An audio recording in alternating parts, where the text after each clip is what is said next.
Hi everyone, welcome back to the channel and welcome to this new vocab class and this is our part 13th और इससे पहले हम लोग total कर चुके हैं 12 vocab classes. So I hope उन सभी क्लासेस को आप लोगों ने एक्सेस कर लिया होगा और उनके अंदर जितने भी हमने वर्ड्स किए उनको बहुत अच्छे से सीख लिया होगा. इन सभी वोकैब क्लासेस की हम लोगों ने प्लेलिस्ट क्रिएट कर दी है सो दैट अगर आप में से किसी भी स्टूडेंट की कोई भी क्लास मिस हो जाती है तो आप लोगों को एक ही जगह पर सारी जो क्लासेस है वो बिल्कुल एक सिस्टमैटिक मैनर में मिल जाए. और एक पॉइंट मैं डेली आप लोगों को बताती हूँ ताकि आप लोगों के माइंड में फिक्स हो जाए और आप किसी भी तरह का कोई भी अपने एग्ज़ाम प्रिपरेशन के अंदर कोई भी कमी ना रखें. ठीक है, तो जैसा आज हमारे 13th पार्ट है तो इससे पहले के जो 12th पार्ट है, 12 जो पार्ट है उन सभी के वोकैब जो है आप लोग को साथ के साथ रिवाइज करते चलना है. Fine. And this class is presented by me by your teacher Pooja Dhuran. This is all about me. Okay, Unacademy plus पर मैंने पढ़ाया है, एडू अंकल एक्सपर्ट हूँ और कॉपी किताब पर मैंने पढ़ाया है और ऑफलाइन भी मेरे बैचेस चलते हैं और 7 ईयर टोटल मेरा टीचिंग एक्सपीरियंस है. So without further adieu let's begin our class with the first word. The first word of today's class is ascent. The word is ascent. ठीक है, आपको बताना है इन चारों में से इसका राइट सिनोनिम और यू कैन से इसका बिल्कुल एक सही क्लॉज रिलेटेड मीनिंग. ये चीज़ मैंने आप लोगों को 12th पार्ट के अंदर भी बताई थी कि कई बार आपको लगेगा चारों ऑप्शन सिनोनिम है और एक्चुअल में वो सिनोनिम होते हैं, लेकिन आपको बिल्कुल चूज करना होता है बिल्कुल क्लोज रिलेटेड वाला मीनिंग या क्लोज रिलेटेड वाला सिनोनिम. फाइन, तो देखिए option A compromise, option B agreement, option C depression and option D judgement. Compromise का मतलब होता है सुलह करना. मतलब भाई ऐसा होता है ना कि दो लोगों के बीच में झगड़ा चल रहा है या कुछ भी, तो आप कॉम्प्रोमाइज कर लेते हो, आप सुलह कर लेते हो, चलो भाई मैं कॉम्प्रोमाइज कर लेता हूँ ना. एग्रीमेंट का मतलब होता है सहमति देना. ठीक है, डिप्रेशन का मतलब होता है यहाँ पर निराशा या उदासी. ठीक है, जजमेंट का मतलब होता है निर्णय, फाइनल डिसीजन. तो असेंट का मतलब बताइए यहाँ पर क्या होगा.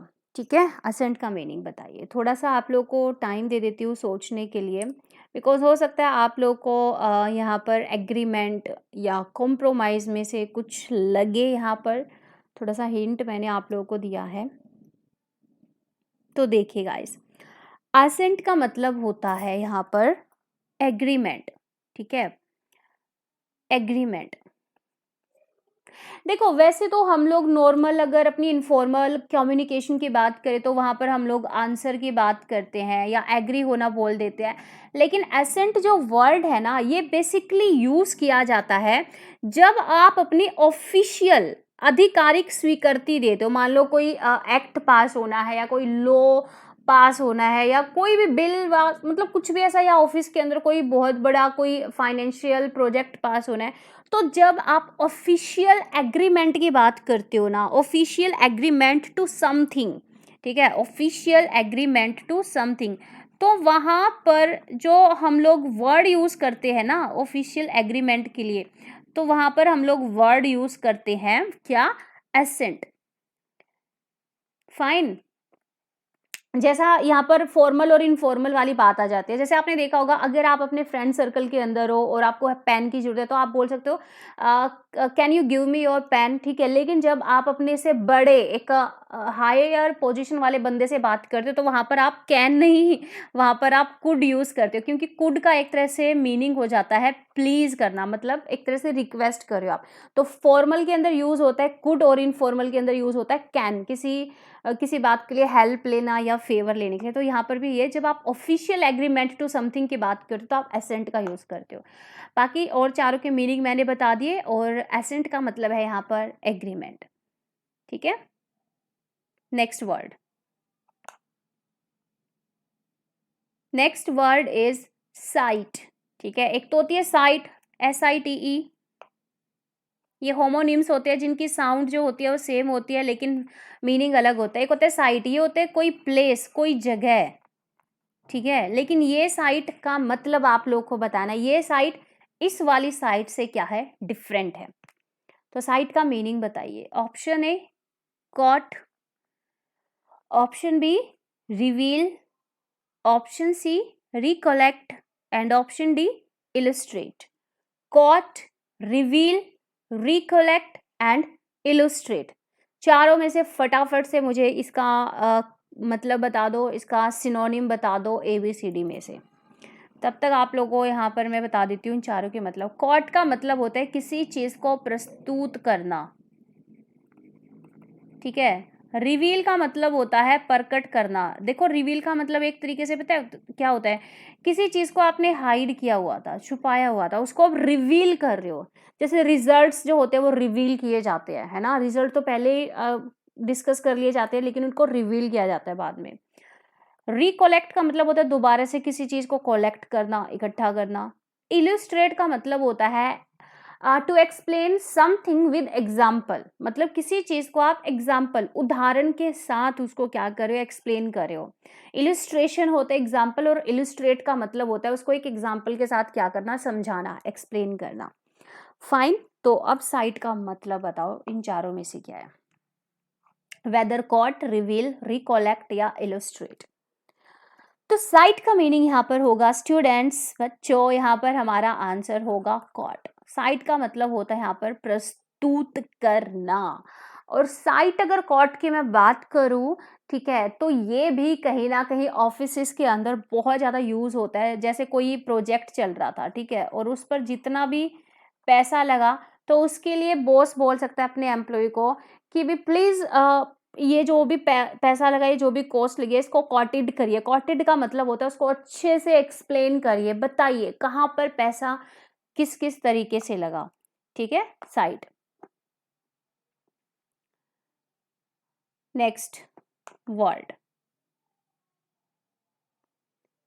बहुत अच्छा वर्ड है, बहुत, मतलब the word is bandit. The word is bandit, BANDIT, ठीक है। चार ऑप्शन में से मीनिंग बताइए। Option A convict, option B thief, option C robber and option D cutthroat, ठीक है। Convict, thief, robber, cutthroat. तो देखो गाइस, कन्विक्ट का मतलब यहाँ पर होता है दोषी। जैसे किसी ने किसी का मर्डर किया या फिर, ठीक है, तो वो क्या हो गया, वो उस क्राइम का दोषी हो गया। ठीक। थीफ का मतलब हम सबको पता है क्या होता है, चोर। रोबर का मतलब होता है डाकू या डकैत, ठीक है। अब यहाँ पर ना आप लोगों को एक बहुत ही जबरदस्त पॉइंट मैं बताऊंगी इस वर्ड के अंदर, उसको समझ लेना, ठीक है। वो एक कॉमन सेंस की बात है, एक जनरल नॉलेज की बात है वो। कट थ्रोट का मतलब क्या होता है, कट थ्रोट का मतलब होता है टफ कॉम्पिटिशन। जैसे आजकल गवर्नमेंट एग्जाम के लिए जो कॉम्पिटिटिव एग्जामिनेशन हो रही है भाई, वो कट थ्रोट एक तरह से प्रतिस्पर्धा है ना। मतलब बहुत ज़्यादा कंपटीशन बढ़ गया है ना, हर किसी को गवर्नमेंट जॉब चाहिए, हर कोई हर किसी एग्जामिनेशन के लिए बैठ रहा है। तो गला काट प्रतिस्पर्धा आप इसको बोल सकते हैं, टफ कंपटीशन। तो बैंडिट का फटाफट से मीनिंग बताओ चारों में से, वेदर कन्विक्ट, थीफ, रोबर या कट थ्रोट। ठीक है, सोचो, तब तक मैं आप लोग को रोबर और थीफ के बीच में डिफरेंस बताती हूँ। देखो, चोर और डाकू, चोर जो होता है फॉर एग्जांपल कोई पर्सन है, ठीक है, आपने एक महंगी वॉच खरीदी और किसी ने आपकी वो वॉच चुरा ली, उसकी आपकी वॉच पर नजर थी, तो वो एक चोरी है ना। वो सिंपल सी एक छोटी सी चीज की जब चोरी की जाए तो वो थीफ के काम है। लेकिन रॉबरी जो होती है ना, डकैती जो होती है, वो होती है बहुत बड़े लेवल पर। जैसे आपने देखा होगा कभी कभी पूरे के पूरे बैंक लूट लिए जाते हैं, पूरे के पूरे बैंक के अंदर जो पैसा, जो ज्वेलरी, गोल्ड वगैरह रखा होता है, वो पूरा का पूरा बैंक खाली कर दिया जाता है। तो वो जो काम होता है वो होता है रोबर्स का काम। लेकिन थीफ जो होते हैं वो भी अपना छोटा मोटा हाथ साफ कर लेना कहीं पर। तो यहाँ पर बहुत बड़ा डिफरेंस होता है थीफ के बीच में और रोबर के बीच में, इवन चोरी और डकैती के बीच में, ठीक है। तो अब आई थिंक आप लोगों ने सोच लिया होगा। तो बैंडिट का मतलब गाइस यहाँ पर होता है रोबर, ठीक है। बैंडिट का मतलब यहाँ पर होता है रोबर, तो याद रखना बैंडिट रोबर, ठीक है, bandit Rober. Let's move on to the fourth word of today's class. The word is marvelous. The word is marvelous. Option A, wonderful. Option B, pleasing. Option C, attractive. And option D, charming. Wonderful, pleasing, attractive, charming. चारों option में से meaning बताइए marvellous का। ठीक है, wonderful का मतलब होता है जब कोई चीज़ बहुत ही शानदार हो। प्लेजिंग का मतलब होता है जब कोई चीज़ बहुत ही मज़ेदार हो। ठीक है, अट्रैक्टिव का मतलब होता है जब कोई चीज़ बहुत ही ऑसम या फिर चार्मिंग या अट्रैक्शन वाली हो। ठीक है, तो बेसिकली मैंने आप लोग को बार बार एक फंडा बताया। एक तरह से देखें तो वंडरफुल, प्लीज, जब आप कोई चीज़ बहुत सुंदर या बहुत अच्छी होती है, आप गॉर्जियस वर्ड यूज़ कर लो, wonderful, marvellous, pleasing, attractive, charming. लेकिन फ़र्क आ जाता है, जैसा कि मैंने आपको बताया, एग्जामिनर आपको कंफ्यूज करने के लिए इस शब्द के 4 ऐसे सिनोनिम देगा, कहीं ना कहीं वो चारों उसके सिनोनिम्स होंगे, लेकिन आपको चूज करना होता है बिल्कुल क्लोज रिलेटेड। देखिए, प्लेजिंग, अट्रैक्टिव और चार्मिंग, ये तीनों कहीं ना कहीं मार्वेलस के सिनोनिम्स हैं। लेकिन अगर हम बात करें, मार्वेलस का मतलब होता है जब कोई चीज़ बहुत ज़्यादा शानदार हो। जैसे आप किसी पार्टी के अंदर गए, ठीक है, वहाँ पर बहुत ज़्यादा शानदार पार्टी थी, बहुत महंगा वहाँ पर खाना था, सबने महंगी ड्रेसेस डाली हुई थी, तो वो क्या है, वो वंडरफुल आप यूज़ करेंगे वहाँ पर मार्वेलस की जगह। ठीक है, आपने कोई घर देखा, वो भी बहुत सुंदर लगा, तो जब कोई चीज़ बहुत ज़्यादा शानदार हो, बहुत खर्चा किया गया हो किसी चीज़ पर, ठीक है, तो वो क्या होती है, मार्वेलस, वंडरफुल। तो बस यही डिफरेंस है यहाँ पर।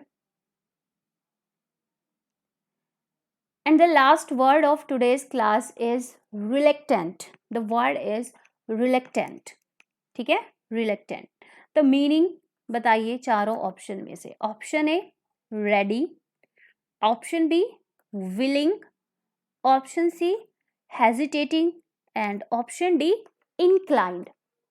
Ready, willing, hesitating, inclined. देखिए, रेडी का मतलब होता है किसी काम के लिए तैयार होना या तैयार रहना। विलिंग का मतलब होता है इच्छुक, मतलब किसी काम को करने में इच्छुक होना। हेजिटेटिंग का मतलब होता है किसी काम को करने में मतलब थोड़ा सा हेजिटेट करना, मतलब शर्माना। और इंक्लाइंड का मतलब होता है झुकाव, मतलब इंटरेस्ट लेना किसी काम को करने के लिए, मतलब किसी काम को करने के लिए झुकाव होना, मतलब उसमें इंटरेस्ट होना। तो कहीं ना कहीं इंक्लाइंड, विलिंग और ready are synonyms of each other. ठीक है, क्या क्या, इंक्लाइंड, विलिंग का मतलब क्या, किसी काम को करने में इच्छुक होना। रेडी का मतलब तैयार होना। इंक्लाइंड का मतलब भी भाई to be interested to do something, मतलब इंटरेस्टेड होना किसी काम को करने के लिए, मतलब उस काम को करने में झुकाव होना। तो इंक्लाइंड भी एक बहुत अच्छा वर्ड है यहाँ पे। ठीक है, तो अब रेडी, विलिंग और इंक्लाइंड तीनों कहीं ना कहीं सेम ही है। तो आई थिंक आप लोग थोड़ी सी कॉमन सेंस लगा सकते कि ये तो आंसर नहीं हो सकते, क्योंकि तीनों ही आंसर नहीं हो सकते, आपको option A B C D में से चूज करना है। अब यहाँ पर ऐसा तो है नहीं कि ऑल ऑफ दीज है ना। तो यहाँ पर रिलेक्टेंट का मतलब होता है हेजिटेटिंग, मतलब किसी काम को करने में हेजिटेट करना, रिलेक्टेंट होना। ठीक है, तो यहाँ पर इसका मीनिंग ये है। तो इस तरीके से हम लोग डेली बेसिस पर कर रहे हैं टोटल 5 वर्ड्स, लेकिन उन 5 वर्ड्स के साथ कुछ हमें और सीखने को मिलता है। जैसे रिलेक्टेंट के अंदर हमने सीखा इंक्लाइन, तो रिलेक्टेंट का याद रखना हेजिटेटिंग। ठीक है, इंक्लाइंड एक अच्छा वर्ड था, किसी काम को करने के लिए इंटरेस्टेड होना। उसके बाद हमने किया था मार्वेलस। मार्वेलस होता है जब कोई चीज़ बहुत ज़्यादा शानदार हो, वंडरफुल, है ना।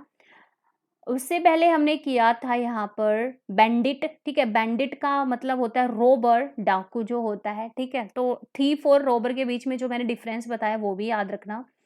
ठीक है, उसके बाद हमने किया था साइट। साइट का मतलब किया था, बताया था मैंने, प्रस्तुत करना।